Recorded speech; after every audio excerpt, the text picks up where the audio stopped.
So good morning guys. I hope you guys stay safe in your home, isn't it? During this pandemic period, our classes will be going through the online mode. I hope you guys are enjoying the session, okay, and be safe. Okay, and for previous sessions we see about the properties of magnet, isn't it? So first we see about the magnetic dipole moment, isn't it? So guys, what is the magnetic dipole moment? The magnetic dipole moment is defined as the product of its pole strength and the magnetic length. What is that? The magnetic dipole moment. What is that? The magnetic dipole moment PM is defined as the product of its pole strength into magnetic length. Okay, then we see the magnetic field, is right.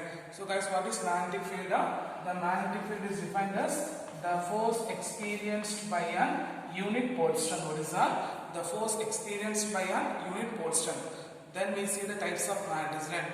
So what are the types of magnet we got? We got two types of magnet. One is the natural magnet, other one is an artificial magnet. So the natural magnet means example iron, cobalt and nickel. And the strength of a natural magnet will be weak and they are irregular in shape, isn't it? So for decide size and shape we are using artificial magnets. So if a magnet will be on a rectangular or a cylindrical shape means it is called as a bar magnet, isn't it? It is called as a bar magnet. Then we see the properties of bar magnet, isn't it? So what's the properties? We see that when a bar magnet will be freely suspended means it will be come to rest in the position of north to south directions. Then the poles will be attract or repel each other. What is that? The poles will be attract or repel each other and the magnetic field will be at the end of a bar magnet. Then that point, when the bar magnet will be broken in two pieces means each pole is become like a bar magnet. And third one, the fourth point, the end of a poles they having a equal pole strength. Each end of a bar magnet they having a equal pole strength. The last point, the fifth point, the total length of a bar magnet is called as a geometrical length. The total distance between the poles is called as a magnetic length. So the ratio of a magnetic by geometrical length is equal to 0.833. Then we see that the properties of field lines, isn't it? The 4 points we see that first point, the electric field lines are continuous closed curve. Outside the bar magnet move from north to south pole. Inside the bar magnet move from south to north. Second point, the magnetic field at any point, which will be tangent at any point with the direction of a magnetic field. Third point, the magnetic field never intersect. And fourth point, the strength of a magnet depends upon the closeness of a magnetic field lines. Wherever the magnetic field lines are closer, the strength of a magnetic will be stronger. Wherever the magnetic field will be upward, the strength of a magnetic field will be equal. Then next we see that the electric flux is right. So guys, what is electric flux? The number of field lines crossing through the area normally is called as an electric flux. And the formula for electric flux, phi of B is equal to B vector dot A vector. Phi of B is equal to B vector dot A vector. The next what is that electric flux density. What is electric flux density? The total number of electric field lines crossing per unit area. What is that? The total number of electric field lines crossing per unit area. Okay. The last we see the types of magnetic field, is right. So the types of magnetic fields, we have two types of magnetic field. One is a uniform magnetic field, other one is a non-uniform magnetic field. So in a point, they having a equal magnitude and same direction is then it is called as a uniform magnetic field. At a point, they having a different magnitude and different direction, or both different magnitude and direction means then it is called as a non-uniform magnetic field. So these are the things we see in the previous sessions. Here, you just remember this. Okay, what is magnetic dipole moment? The product of its pole strength into magnetic length. Okay, clear. So today's sessions we are going to see about the Coulomb's inverse formula. What is that? Coulomb's inverse formula. So consider a two bar magnets. Okay, consider a two bar magnets A and B having a pole strength QMA, because each pole they having a same strength, isn't it? Each pole they having a equal pole strength, and bar magnet B we take as the QMB. Consider two bar magnets A and B. Okay, so this will be a south pole, north pole, south pole, north pole. Okay, when the bar magnet, what is that? When the south pole of a bar magnet move towards the south pole of a bar magnet B, or the north pole of a bar magnet A will be moved towards the north pole of a magnet B means they will be repel each other. They will be repel each other.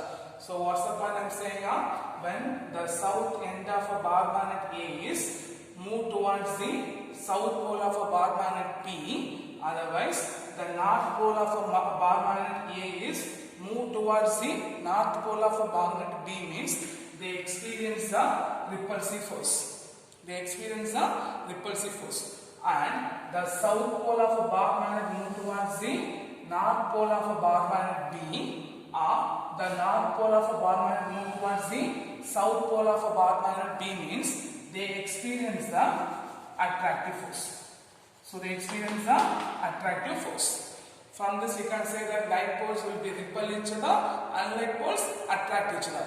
This will be similar to the Coulomb's law of charges. This is like Coulomb's law of electrostatics. So this will be analogous to the Coulomb's law of electrostatic. Okay. I hope you guys know the Coulomb's law of electrostatics, right? So guys, what is Coulomb's law of electrostatics? The force of attraction or repulsion will be directly proportional to product of the charges, which will be inversely proportional to square of a distance between them, isn't it? It will be inversely proportional to square of a distance between them.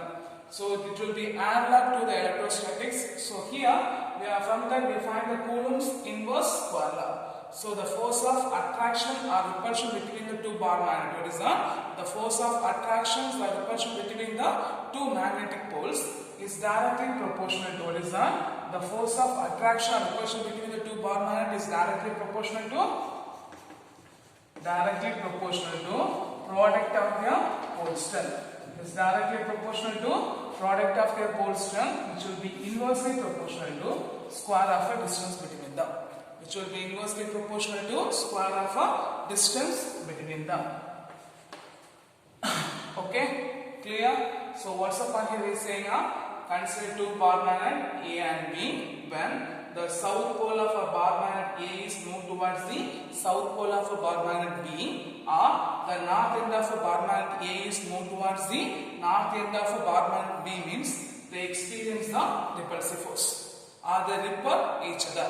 At the same time, when the south pole of a bar magnet A is moved towards the north end of a bar magnet B, or the north end of a bar magnet A is moved towards the south end of a bar magnet B, means they will be attract each other. So we know that we already learned in Coulomb's law of electrostatics. Like charges will be attract each other, unlike charges will be like charges will be repel each other, unlike charges will be attract each other. So this will be analogous. This analog will be similar to the Coulomb's law of electrostatics. So from that we derive the Coulomb's law of magnetism. What is that? The Coulomb's law of magnetism. So the force, what is that?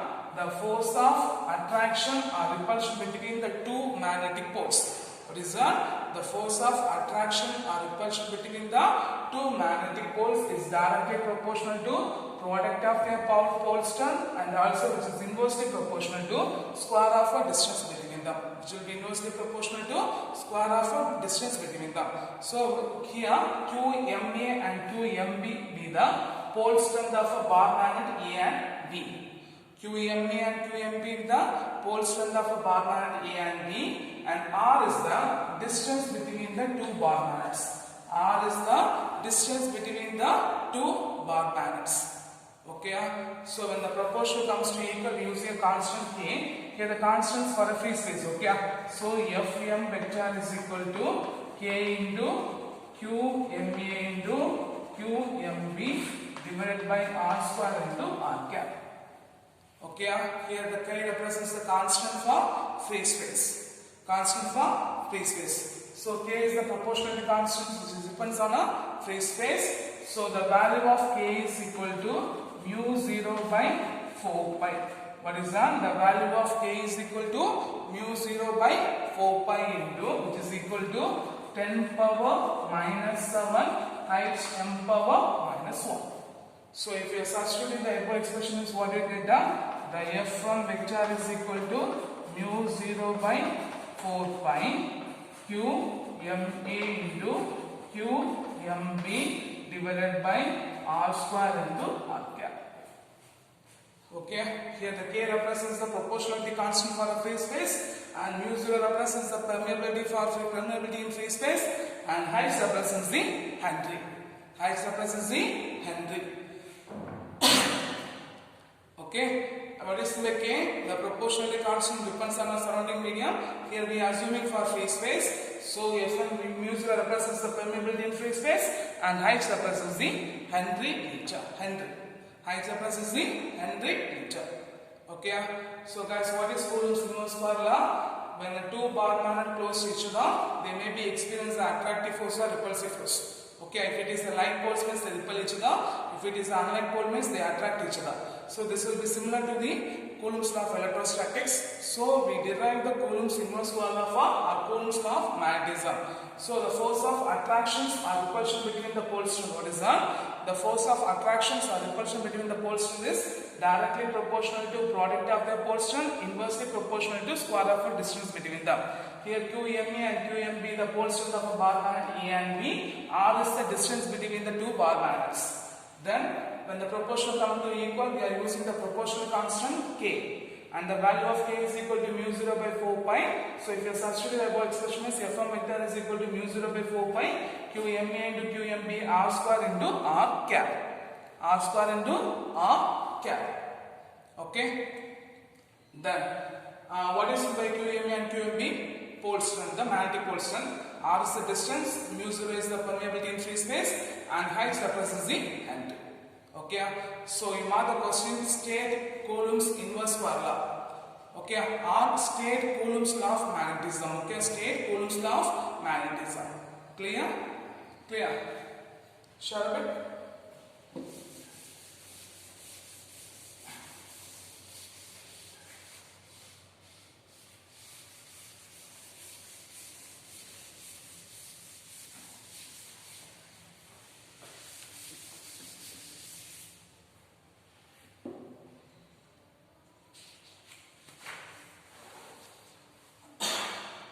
Okay, next we are going to find the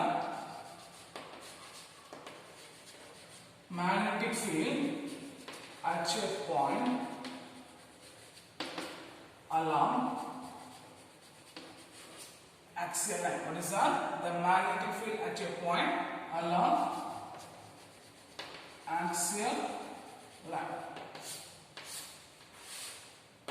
Okay, the magnetic field at a point along axial line. Okay, so consider a bar magnet. What is that? Consider a bar magnet.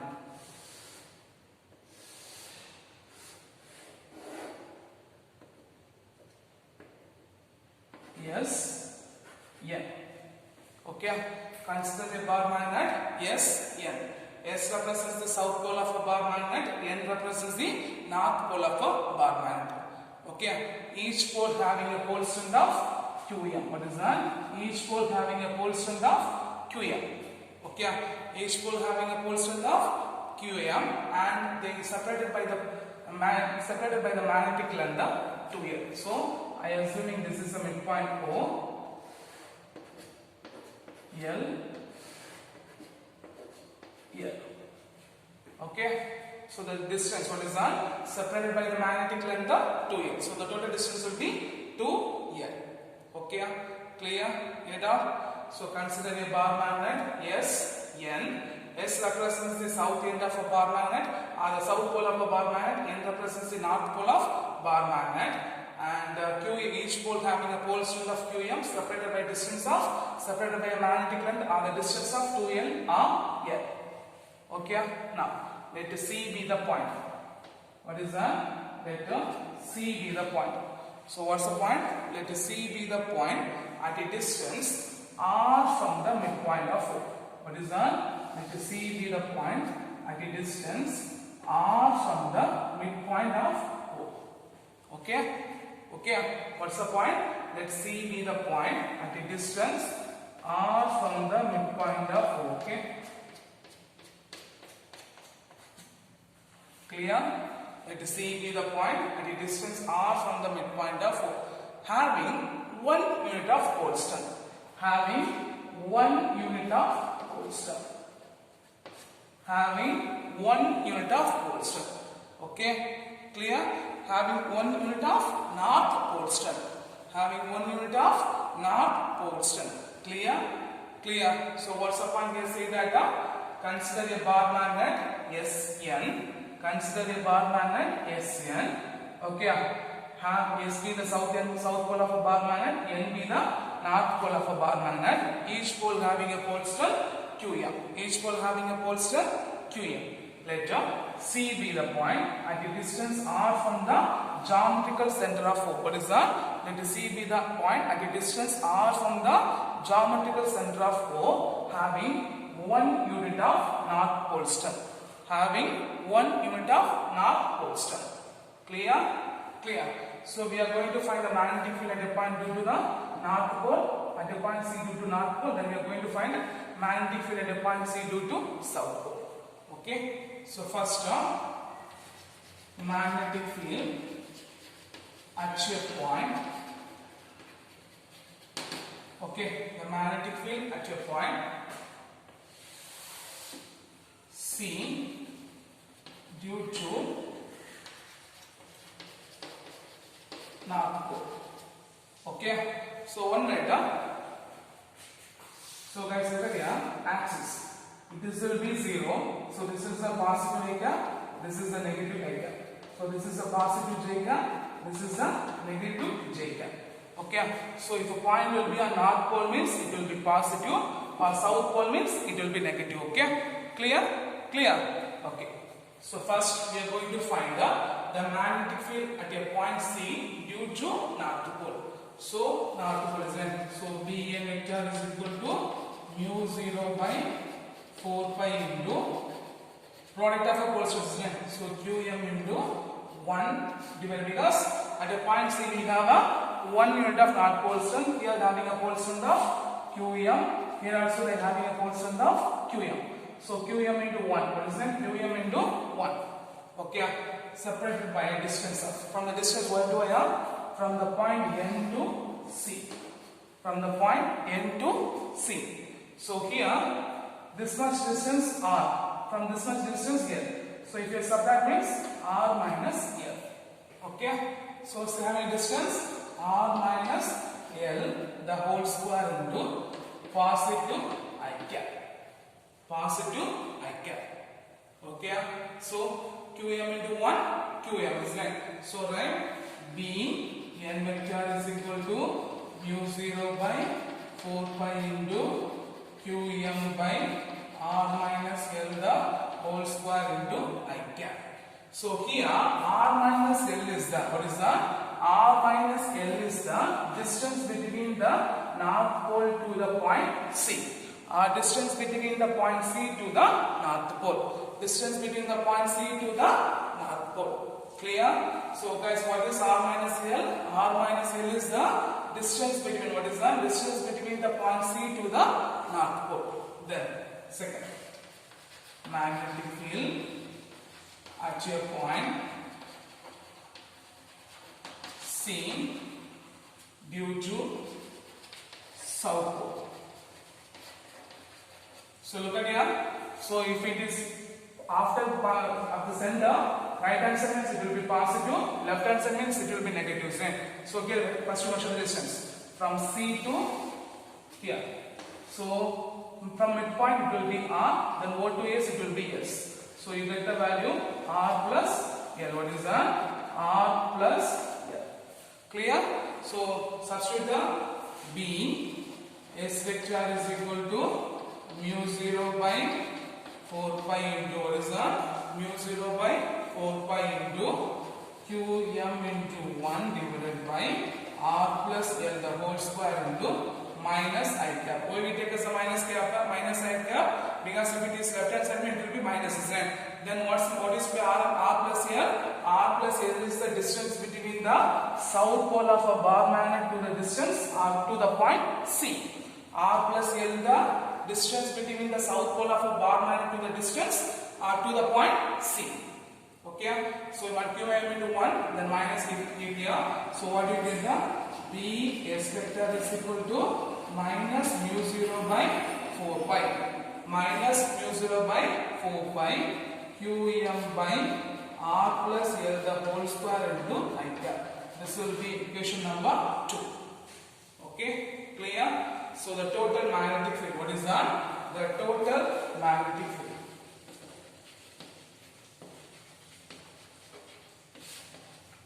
What is that? The total magnetic field B vector is equal to B n vector plus B s vector. The total magnetic field is equal to B n vector plus B s vector. The total magnetic field is equal to B n vector plus B s vector. Okay, so substitute the total. So substitute means what you get? B vector is equal to mu 0 by 4 pi Qm by R minus L the whole square into I cap plus. Okay, here it is minus, is it? So right, minus mu 0 by 4 pi Qm by R plus L the whole square into I cap. Okay, clear? So plus into minus, minus. Plus into minus, minus, isn't it? So substitute what we get? B vector is equal to mu 0 by 4 pi into Qm by R minus L the whole square. Okay, plus into minus, minus.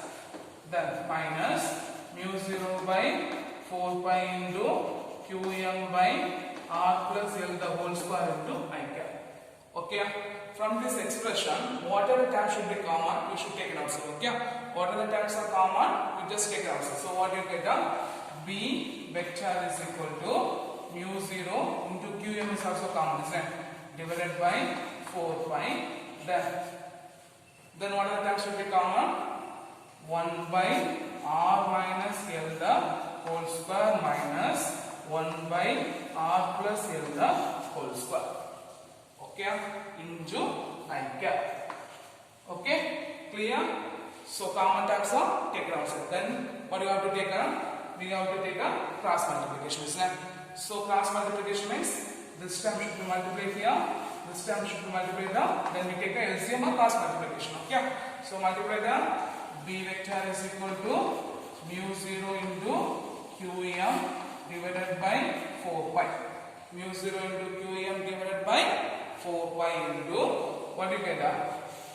R plus L the whole square minus R minus L the whole square divided by A square plus B square, A plus B into A minus B, A square minus B square, isn't it? So right, R minus L the whole square into R plus L the whole square into I cap.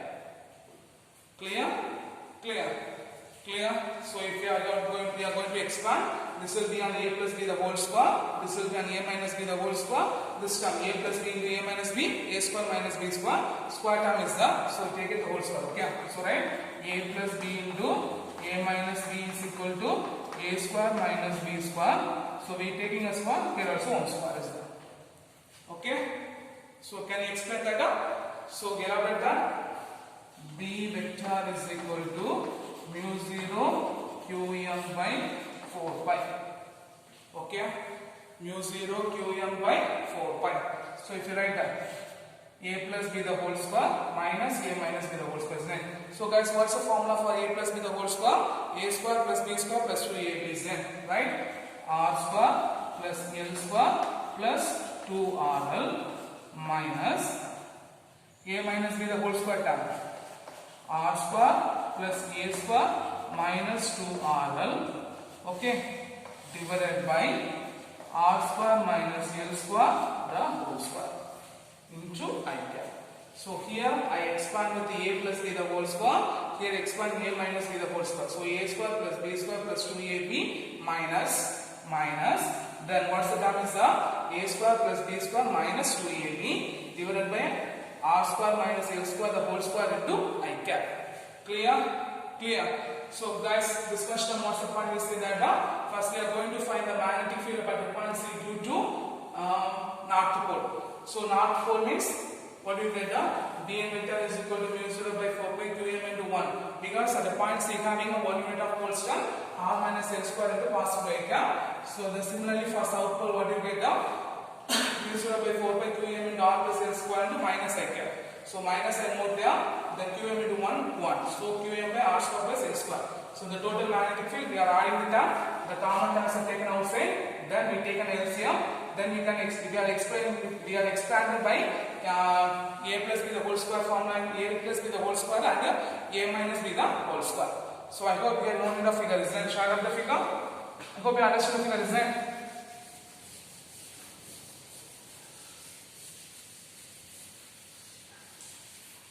Okay, so we are going to multiply the minus term there, okay?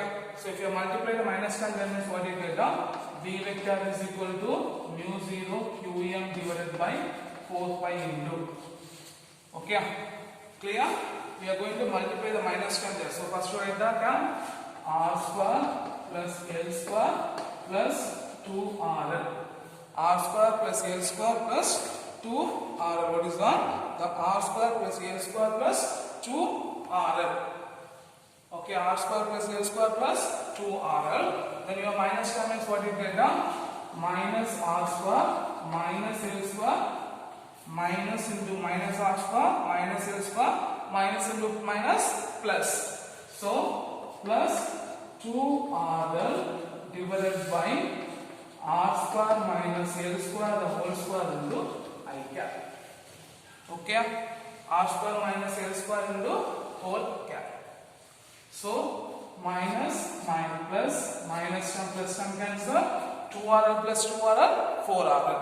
2rl plus 2rl 4rl. So right, b vector is equal to mu 0 qm by 4 pi into mu 0 qm by 4 pi into 2rl plus 2rl 4rl divided by r square minus l square the whole square into I cap. Okay, clear. So next we are going to split the term. Okay, the 4 can be split into 2 into 2, isn't it? 4 can be split into 2 into 2. So right, b vector is equal to mu 0 by 4 pi. Okay, then qm into, what is that? Qm into the 4rl can be split by, how you write down? 2l into 2r divided by r square minus l square the whole square into I cap. Okay, so I split the 4 into 2 into 2. So 2l into 2r. So 2 into 2, 2 into 2, 4. So 4r. Okay, so guys, what is meant by qm into 2l? Qm into 2l, which is represented by what is that? The qm into 2l is the magnitude of a dipole moment. So we can write as a pm. Qm into 2l is equal to pm. So if you substitute, so what you get? B vector is equal to mu 0 by 4 pi into pm into 2r divided by pm into 2r divided by r square minus l square the whole square into I cap. If the magnetic poles, what is that? If the poles between the two magnets will be very small means, what is that? If a poles between the magnet will be very small means r will be greater than l. So the expression r square minus l square the whole square will be approximately equal to r power 4. What is that? If the term magnetic poles between the two magnets will be very small means the r will be greater than l. So the expression r square minus l square the whole square will be approximately equal to r power 4. So if you are substituting here means what you get? B vector is equal to mu 0 by 4 pi into pm into 2r divided by r power 4. So this will be 1, this will be 3. Okay, and pm into I cap is equal to p vector. Pm into I cap is equal to p vector. So if you are substituting means what you get? B vector is equal to mu 0 by 4 pi into 2 p vector divided by r cube. Okay, clear. So this much we understand, isn't it? We expand by a plus b the whole square minus a minus b the whole square. Then here a plus b into a minus b the whole square is equal to a square minus b square the whole square. So r square minus a square the whole square. Then we are multiplied by the minus.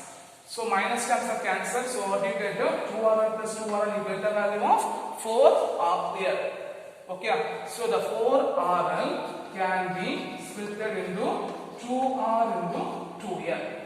Okay, so here the Qm into 2L is the magnetic dipole moment Pm. Qm into 2L is the magnetic dipole moment Pm. So we substitute here Pm into 2R by R square minus L square the whole square into I cap. So if R will be greater than L means what is that? If R will be, because the magnetic poles are the poles between the two magnets will be very small means R will be greater than L. So the R square minus L square the whole square will be approximately equal to R power 4.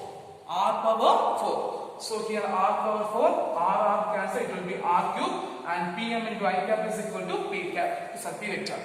Okay, so B vector is equal to mu 0 by 4 pi into 2 P vector by R cube. So this is the expression for the magnetic field at a point on a axial line. This is the expression for the magnetic field at a point on a axial line. Okay, clear? Clear? So this is your first 5 mark question, one of our important 5 mark question. Okay. So for this session, what are the questions we see that the Coulomb's law of magnetism and the first 5 mark question is the magnetic field at a point along the axial line. What is that? The magnetic field at a point along the axial line. So thank you.